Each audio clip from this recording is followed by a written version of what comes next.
Or welcome back to another episode of Be Real Talks. I'm Sophia Gibri. Today we have with us Ivana Colon. She is known to many colleagues as Ivy. Ivy is the Assistant Director for Upward Bound at the Rochester Institute of Technology. She has worked for other opportunity programs such as the McNair Scholar Program and the Access to College Excellence Program. Ivy is a graduate of Binghamton University. She holds a bachelor's degree in human development and a master's degree in student affairs administration. She is passionate about helping others realize their dreams and maximizing their full potential. I have had the pleasure of being supervised by Ivy, so I'm excited to have her on the show today. We're going to be talking about finding your voice and owning your story in the workplace. Thanks for joining us, Ivy. Oh, you are so welcome. It's really so good to see you, though. It's been a while. I agree. So just to start us off so everyone can get to know you more, how have your personal experiences or identity influenced your passion for your career? I'm going to say that my identity has played a huge role into who I am as a person and in my career. And I also want to say at the same time that Binghamton has shaped me and my career at the same time. I'm very thankful for all the positive and the not so positive experiences I had while I was at Binghamton. And I can say, like, finding my voice, my foundation of that came from Binghamton, my experiences at Binghamton. I took this class with Dr. Leo Wilton, who is still teaching there, who's still a professor there. The first class I took with him was the psychology of racism. And I was blown away. Like, I had been experiencing certain things all my life, but I didn't know that there was a name for it. I didn't know there was a term for it. I didn't realize there are other people who were going through the same things that I was going through, and that there were institutional and structural inequities that were in place to model certain things. Literally, having that class changed my life and changed my trajectory of what I thought I was going to do with my life. And I was so enamored with Dr. Wilton that I took a second class, which was the Black Child and Adolescent Development class. And I learned tons more. Like, a lot of people did not like taking his class because his classes are intense. They are specifically made to make you think. There is tons of reading involved. So if you're an undergraduate student, people are like, no, I don't want to take that. But I was up for the challenge. I knew his classes were really, really hard. And I was like, I want to know the material. So I learned a lot about myself. I learned a lot about those structures. And those classes dove deeply into those structures and what we now identify as structural and institutional racism, basically, and how it permeates through our education systems, to our school zones, to the funding, to access in higher education. So I literally thank Binghamton for that because it gave me my foundation. Yeah, I think that's great. I have a similar experience with Binghamton and taking sociology classes and really having all of that jargon words to, those structural inequalities. So I see what you're saying there. And so for those who are unfamiliar, we're first-generation college students from marginalized communities. Sometimes it can be difficult owning and sharing your story, right? You have to be vulnerable. You have to talk about experiences that you don't know how they're going to be received by others. There's this feeling of judgment that comes with it oftentimes. There's anybody I know who is good at owning her story, it is Ivy. So can you talk to us about some of the benefits of owning your story and sharing it with others? Sure. And I want to echo the sentiments you really just said, that there is so much vulnerability. I'm going to, if I could highlight it, bold it, capitalize it, I would. There is that part of being vulnerable. And a lot of us, because of those experiences, don't want to be vulnerable. Like, this is the last thing on my list to do. But it's an important part of the journey. And what I'm going to say is that there is so much power in owning that story and getting to tell that. There is a level of internal freedom, as I like to say, when you were at that point and you're just like, no, well, this is my story. Sorry. No, we're not going to tweak it to fit your narrative. No, we're not going to do that. I am showing up as my person, myself, my whole self, whole self, not bits and pieces that I feel like I can give to you today, my whole self. And being comfortable with who you are as a person. That's the level that we all should be aspiring to every day, that level. Owning that, owning your story, how has that really kind of benefited you? Have you seen any of that in the workplace? I would say that it's propelled me to take chances in otherwise situations I never would have. I'm at times, a very safe bet person. So I like to do what feels good and what feels comfortable. But, there's that saying that life begins at the end of your comfort zone, right? So at some point, you have to be able to kind of stretch yourself a little bit. Again, get a little vulnerable in your feelings, and then kind of take that step out. So every position that I've kind of had in my career, I've kind of dared myself almost in a way to dare to be great, like show up and, be who you are. And if they can't take that, then that's not the job for you. Now is it?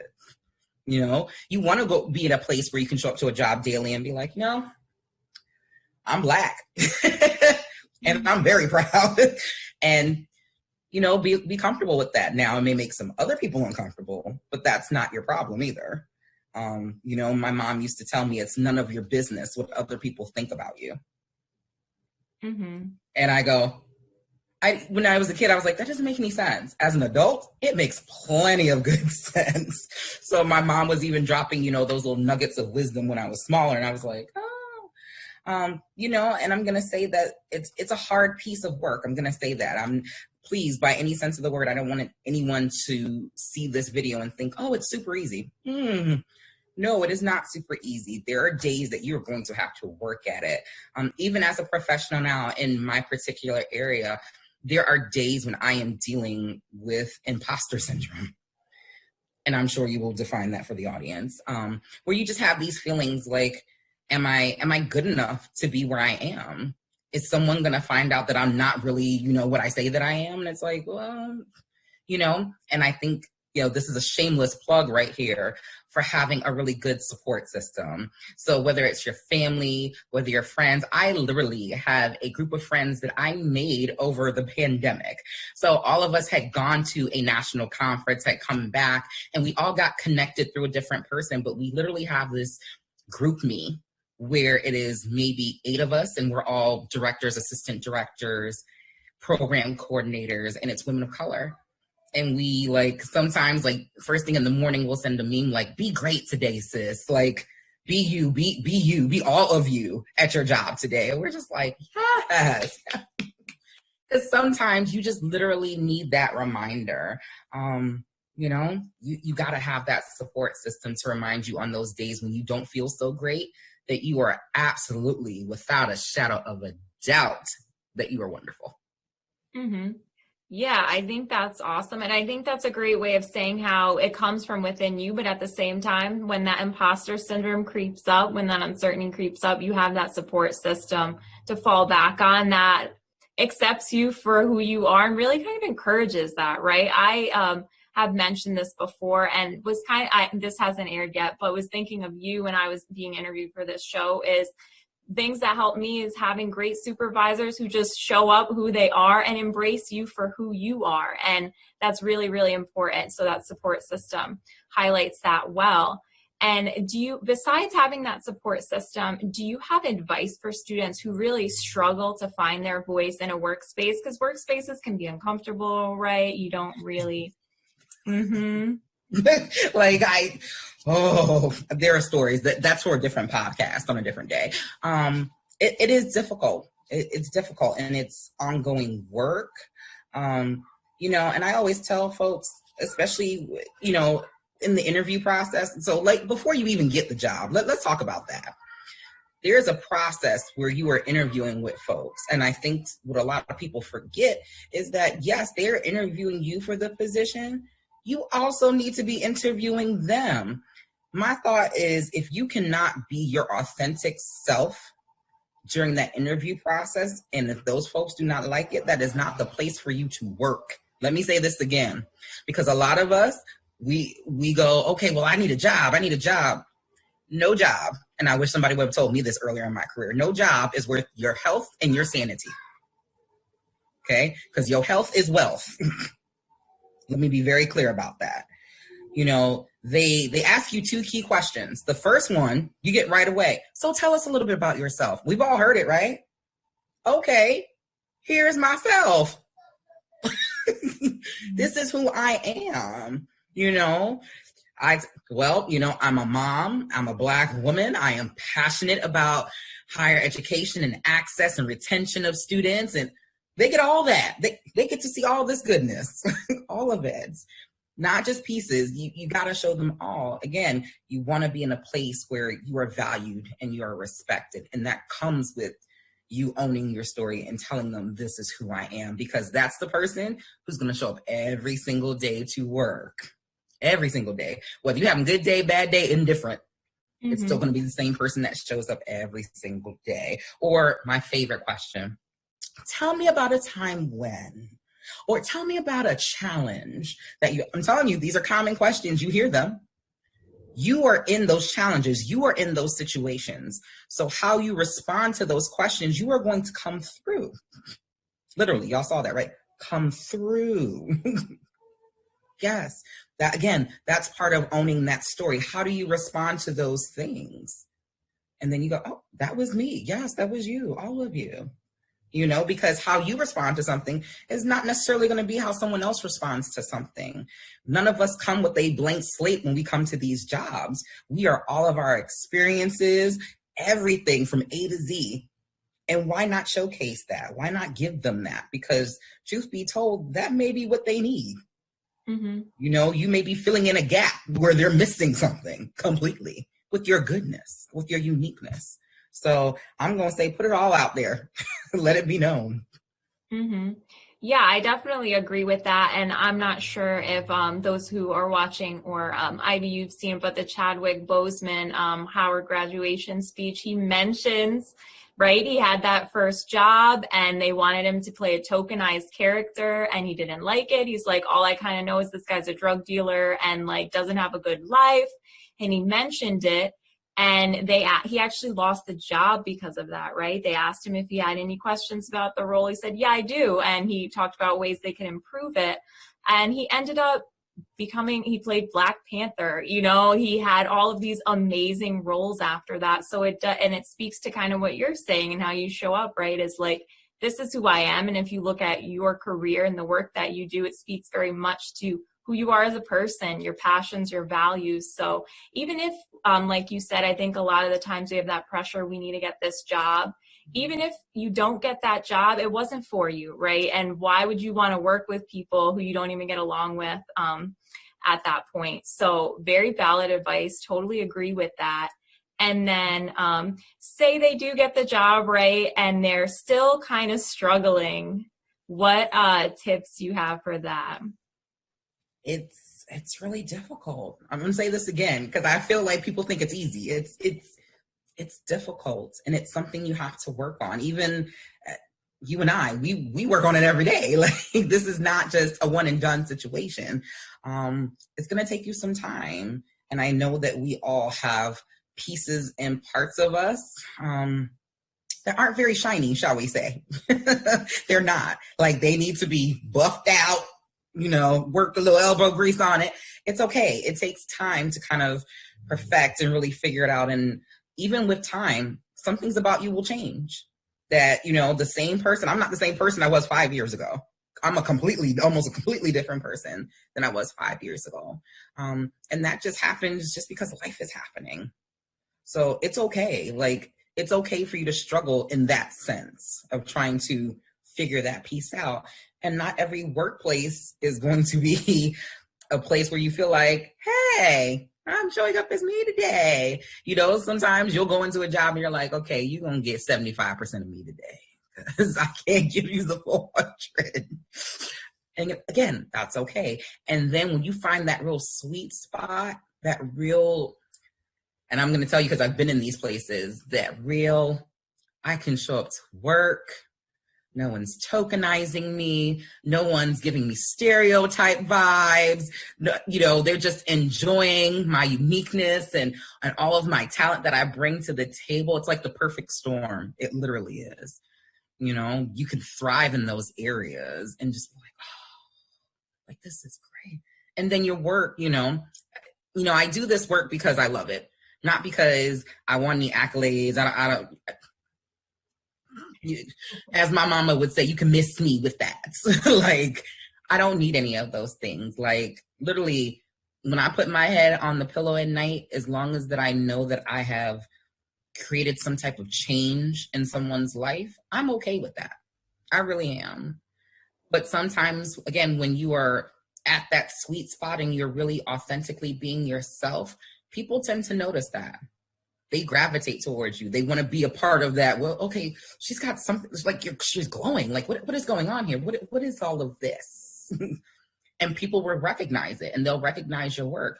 And sometimes that may not come in a monetary sense, but it may come in opportunities for you to move up and take on new challenges and do those things. So it really, at the end of the day, it really suits everyone to really find their voice, find those experiences, and bring all of those things to the table. Mm-hmm. Yeah, I definitely agree that finding balance, but then when you're able to unlock it and find those settings where you can really unpack it, and especially if you work with students, right, they're going to gravitate towards that as well and really know, okay, like I can trust this person and they're giving me their genuine advice and support. It's not like, the ideal answer kind of scenarios. Yeah, and I'm going to say it in my job, there has been several times where I've had to have some very difficult conversation about some results and some outcomes. Sometimes it was things within the student's control, sometimes it was not. And who's to say that sometimes in those, what we think are negative outcomes, that's not a blessing in disguise? Mm-hmm. Sometimes I think we all kind of get wrapped up in, well, this didn't happen for me, or okay, yes, it didn't happen for you. I understand that. And there should be a mourning period. There should be, because you do need to mourn the loss of that, whatever that was. But also, don't get so bogged down that you don't see maybe the opportunity that's lying ahead. What's the saying? When a window closes, a door opens? Mm-hmm. Mm-hmm. And you have to think about it that way. You really do, because you never know what is something that is right for you, that is made especially just for you, is right around the corner. Yep. So speaking of advice for students, what advice would you give your younger self if you could go back from lessons that you've learned, experiences that you've had? There are so many. Oh my gosh. I would need like a whole hour with my younger self. I really would, because there's so much I would tell her. But I think I can get the key stuff down. Is that number one, you can't please everybody. Just stop. Stop it right now, please. You can't please everyone. It's not your job to please anyone. The only person that you need to focus on is yourself and your healing and your journey. So I would say that. But the other piece I think I would say, which I feel like I didn't hear enough growing up, so I'm going to say it to my grown self now as my younger self, is that you are beautiful, you are smart, and you will find your path, whatever you choose to do. Sometimes I think that's what I was missing. If somebody just would have told me, like, you're all of these things, you're going to find your path. It's not going to be when everybody else finds it. I know it's tempting because everybody else around you seems like they have it together. Guess what? They do not. It's like, everything that looks shiny doesn't mean it's gold. The grass is greener on the other side. Sometimes that's AstroTurf. It looks like it's grass, but it's not. It's okay. It's okay. You will find your way. And when you do, nobody will be able to stop you. Mm-hmm. Yeah, and that really speaks also to the imposter syndrome too, of comparing yourself to others, like, oh, they seem a lot further ahead than me. Maybe I'm not on the right path. I should have it all figured out, kind of stuff. Yes. So I know that you will answer this question honestly. What is the worst advice that you have ever received? You look back on it and you were like, what were they thinking telling me that? Oh, I have so many, but I had to pick one. So I don't know if this is a standard that they tell people. Oh, well, you have to do this in a certain time frame, and then you need to wait and do this and that. They have lied to you. They have lied to you. You know how many times I've seen students, well, typically the typical student does this. Well, guess what? You may not be the typical student. You just may not be. You may not be the typical professional. You know, there's always the story of, oh, well, you need to be in a job, for 3 to 4 years. Let me ask you a question. If you were in a job that was unfulfilling and you were unhappy, would you stay 3 to 4 years just because someone said you need to stay 3 or 4 years?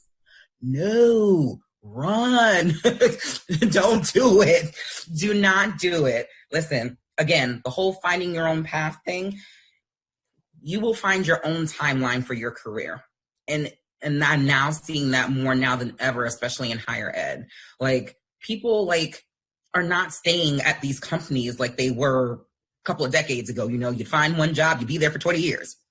That is no longer the case. Like, listen, if I can't have my mental health days, my telecommute day, if I'm not in a place that respects the fact that I'm a mother and I need to be there for my child, if I am at a place where I don't feel like I'm being supported to be able to do the things that I need to do, these are all things that you should take into consideration. There is no time frame. I think it's your path. It's your path. You take it however you want. But yeah, I'm not subscribing. That was the worst advice somebody ever gave me. And I'm just and even, so let's say it's not even when it comes to your job. I'm at the process now where I'm applying for doctoral programs.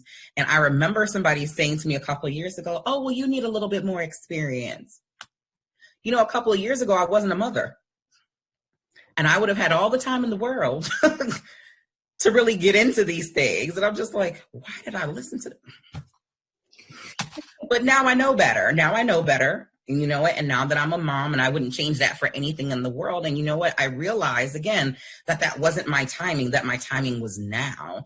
Now that my daughter is in kindergarten, we literally are going to do homework together at the table, because she sees me and goes, oh, well, mommy's doing her homework and she's studying. She looks real focused. I want to grow up and be like that. And I couldn't have done that a couple of years ago. So you have to find the timing and the path that is right for you. Yeah, that's really solid. Like you said, there's all these time frames that people are talking about all the time, but it's not individualized to the person and their circumstances. So not at all.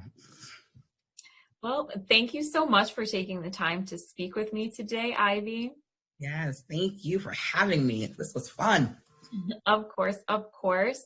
I know, this is going to be so helpful for students, because I feel like in the context of careers, we don't always talk about, right, all of these kinds of aspects, values, really being true to yourself, sharing your story. It's so helpful with communication, comfort level at work, developing your leadership style, your brand. So thank you again for speaking with us. And to all the students watching, I will see you on the next one.